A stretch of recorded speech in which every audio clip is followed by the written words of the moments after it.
This presentation illustrates the great cultural wealth of the knowledge found in the Vedic literatures and its relevancy in the modern world. We will show, by means of high-tech research techniques, that statements and materials presented in the ancient Vedic literatures agree with modern scientific findings, and they reveal a highly developed scientific content.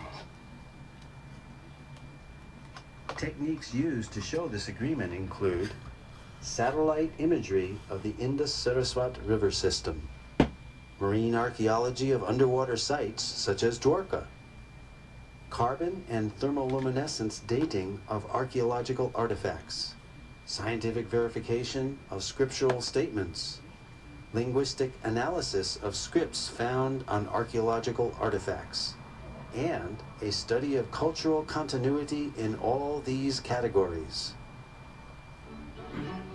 Early Indologists wished to control and convert the followers of Vedic culture.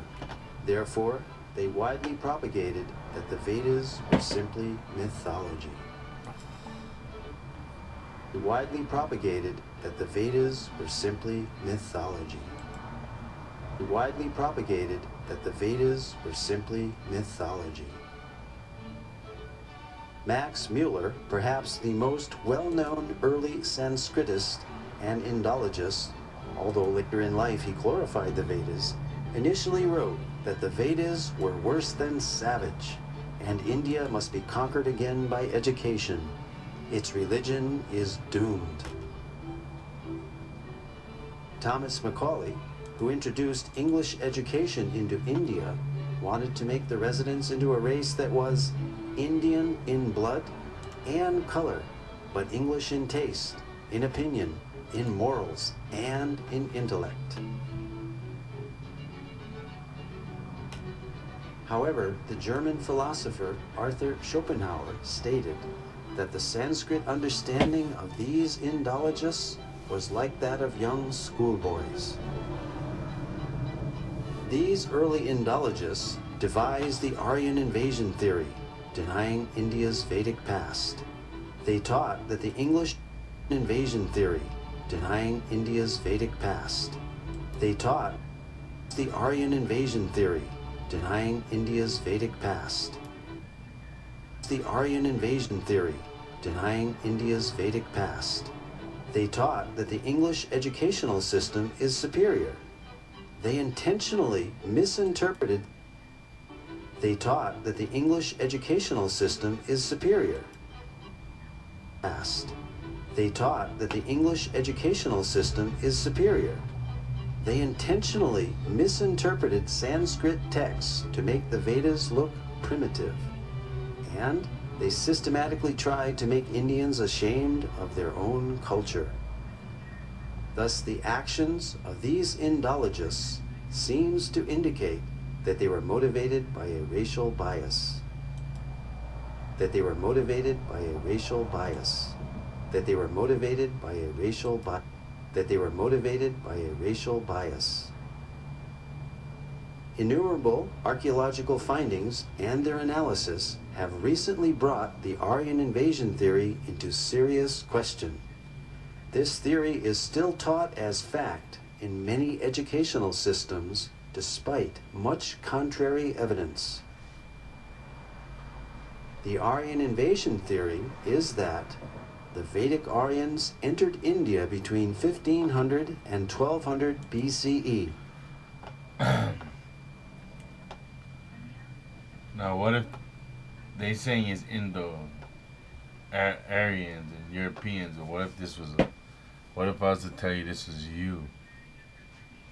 And they talk about this great battle against the Udah, who they call the YoudHeyas, the people of YoudHeyas, who had the great battle in the Mahabharata and the Rig Vedas. They conquered the native Dravidian culture by virtue of their superiority due to the conquered the native Dravidian culture by virtue of their superiority due to their horses and iron weapons. They imported the Vedic culture and its literatures. This Aryan invasion theory, however, deprives the inhabitants of India of their Vedic heritage. The wealth of their culture came from foreign soil. The Aryan invasion theory raises an interesting dilemma called Frawley's paradox.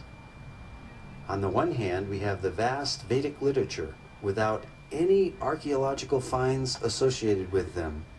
And on the other hand, we have 2,500 archaeological sites from the Indus-Saraswati civilization without any literature associated with them. A preponderance of contemporary evidence now seems to indicate that these are one and the same cultures. This certainly eliminates this paradox and makes perfect sense to an unbiased researcher. Facts which cast serious doubt on the Aryan invasion theory eliminates this paradox and makes perfect sense. Look at the bull you worship in Egypt. Look at your Torah you have on your forehead. Look at your full beard. Look at your Asian eyes. Look at your nose. To an unbiased researcher. Facts which cast serious doubt on the Aryan invasion theory are: there is no evidence of an Aryan homeland outside of India mentioned anywhere in the Vedas. On the contrary, the Vedas evidence of an Aryan homeland outside of India mentioned anywhere in the Vedas. Theory are: there is no evidence of an Aryan homeland outside of India mentioned.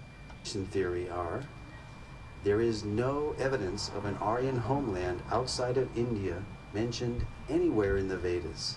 On the contrary, the Vedas speak of the mighty Saraswati River and other places indigenous to India. To date, no evidence for a foreign intrusion has been found, neither archaeological, linguistic, cultural, nor genetic.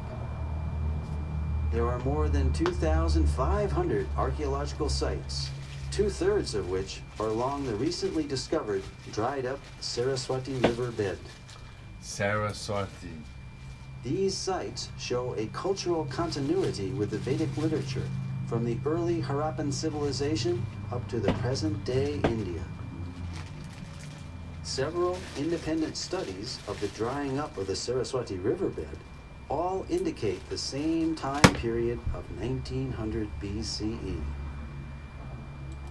The significance of establishing this date for the drying up of the Saraswati River is that it pushes the date for the composition of the Rig Veda back to approximately 3000 BCE, as enunciated by the Vedic literature itself. The late dating of the Vedic literatures by Indologists is based on speculated dates of 1500 BCE for the Aryan invasion and 1200 BCE for the Rig Veda, both now disproved by scientific evidence. Max Mueller, the principal architect of the Aryan invasion theory. I want to take a time out. Alright, so they said there's absolutely no truth to a battle by the Saraswati River in ancient times. We have these people, YoudHeyas, alias YoudHeyas. YoudHeyas was a kingdom that lay close to the kingdom of the Pandavas. They have taken part in the Kurukshetra war, siding with the Kauravas. Pandava king Yudhishthira had a son named YoudHeyas. It is not clear if it belonged to the YoudHeyas tribe. There is some speculation that the YoudHeyas were linked to the Yadava chief Yudhana, otherwise known as Satyaki, thus were a Yadava tribe, whereas other evidence links them to Jats. See YoudHeyas.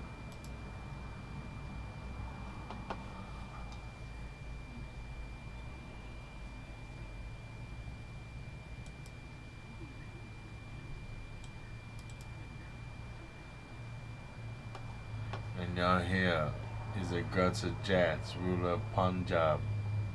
So it just showed me that Punjab is what he's thinking this was, who gave birth to son Rig.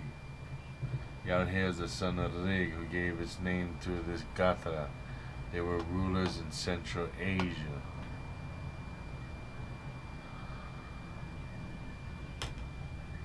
So the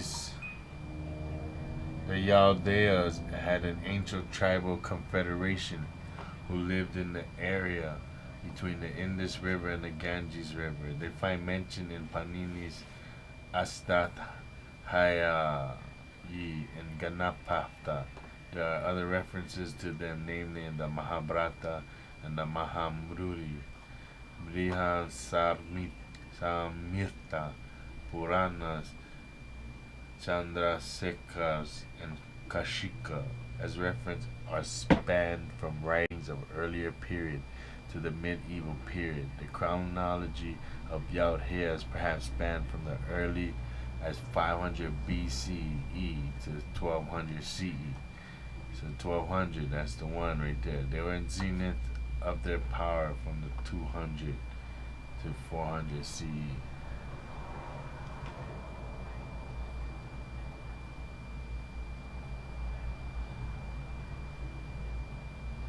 So later, the Janaka rock inscription in Radraman acknowledged the military might of the YoudHeyas, who would not submit because they were proud of their title, heroes among the Kshatriyas, although their inscription explains that they were ultimately vanquished by the Rudradaman, who by force destroyed the YoudHeyas, who were loath to submit, rendered proud as they were not by having manifested their title of heroes among the Kshatriyas.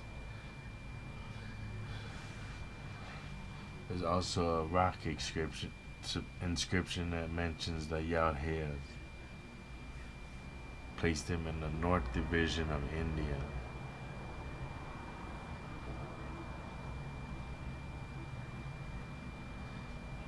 There isn't much known about ancient tribes which are mentioned in ancient literature and inscriptions, but the existence of a powerful clan known as YoudHeyas has come to light mainly from their coins and coin molds found in large number in this area, and a large number of their coins depicted the god Brahman Yadeva or Kartikeya.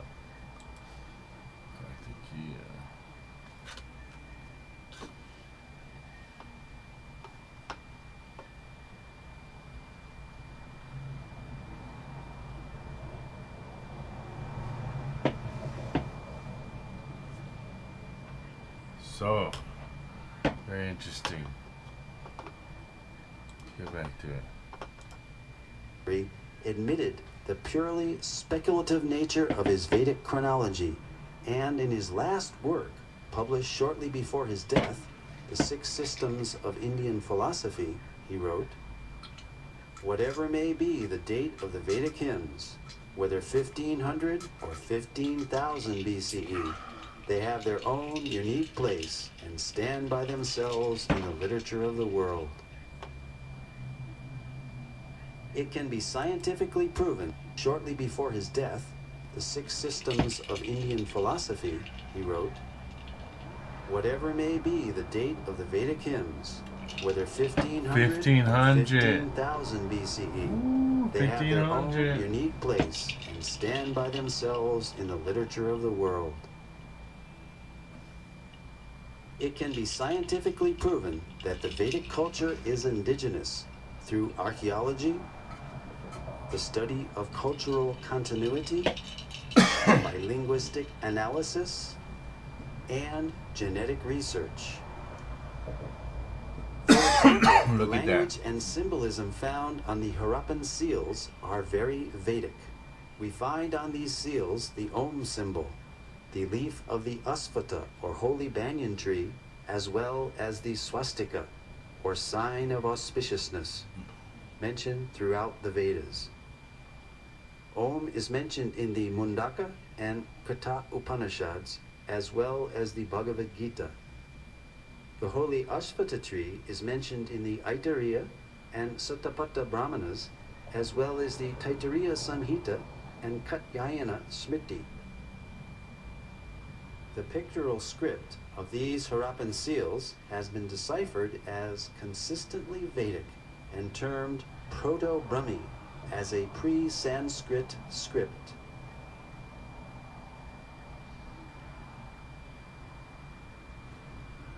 And you know what's funny? This pre-Sanskrit script, watch.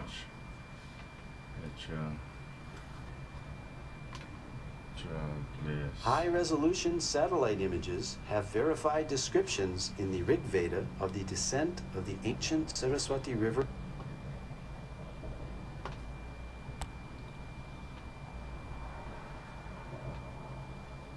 Now look at that.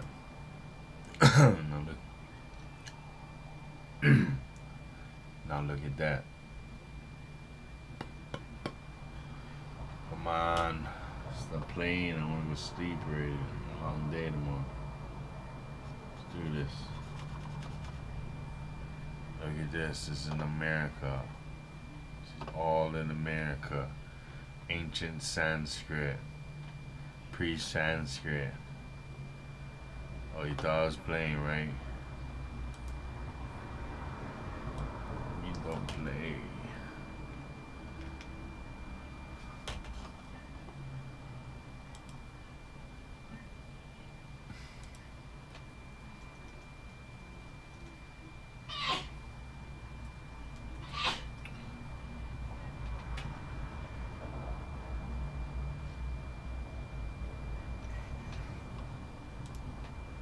Oh, alright, bro. That's it. I was gonna show you one more. It's acting up. Alright, that's it. You can look on yourself. Just put petroglyphs and put anywhere in the world, and you're gonna see that they match the pre-Sanskrit writing that video just showed you. These people are the ones who had these Victorian educations, as private educations, and they're the ones miseducating you so you do not rise, so you do not understand your history, so that there's a caste system and you're on the bottom, right? These men controlled your history and perverted it, just like how they pervert the history of my people, who these people called the Yadava people, YoudHeyas. Okay? And they had a battle with the people of India near the Saras River, which is the mother of the Yadava tribes. Okay? And this Saras River was important to the Indian people because their Kartikeya, Jesus, was anointed the commander of Deva forces. The war god was commanded the Deva forces here. And the Purarava, it don't matter, it's just saying lunar, which is the moon. They're always trying to throw the moon on you. It's a science that you're supposed to possess, but you're supposed to use. Sorry about the wording, but you're not supposed to worship it. Now watch the next one. Parshuram took bath in the purifying waters of the river after cleansing the earth of tyranny. See, this is where your baptism comes from, being baptized. Mahabharata war that ended an era was also fought along the banks of Sara. So it's not hard. Alright, see you guys.